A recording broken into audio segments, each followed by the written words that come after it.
This is John Unitas Jr. here at the Babe Ruth Museum with another edition of How About That? Today, sports fans, I'm going to tell you a little bit about my life growing up with my father at Western Maryland College. I was a ball boy back then, probably about 8 or 10 years old. Peter Seiden was my mentor.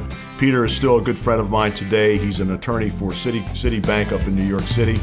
And he took me around and showed me the ropes. We picked up jock straps, jerseys, socks, all sweaty, smelly. It was just disgusting, but it was fun. We got to mingle with the players. We got to talk about, different things about what we were doing with our lives, school. Halftime, when they went for lunch, we would all go out to the main field and play football. And of course, they'd all come out and rib us about, hey, Unitas Jr., your arm's terrible. It's not as good as your father. So those were really great times for me. Growing up, learned how to cuss, much to my mother's chagrin, but we had a great time. I was on the top bunk.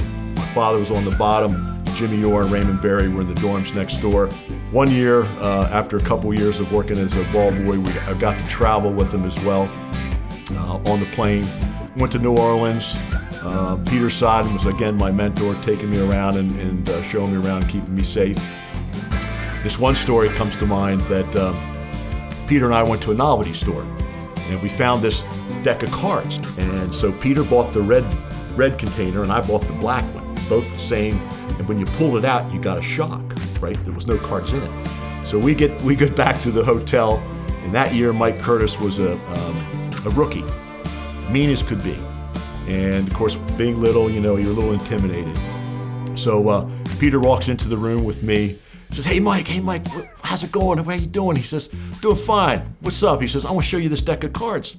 So Peter shows Mike the deck of cards, and of course, Mike pulls the deck out, gets a shock, and the cuss words that came out of her mouth I can't repeat. But at the end of the day, Mike takes the deck of cards, throws it against the wall, breaks into 1,000 pieces. I run out of the room, go find my father because I'm scared to death he's going to come kill me.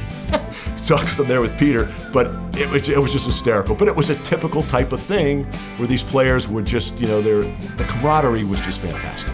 It was a great time growing up with my dad. He was a wonderful father, always cognizant of where his kids were at every second of the day,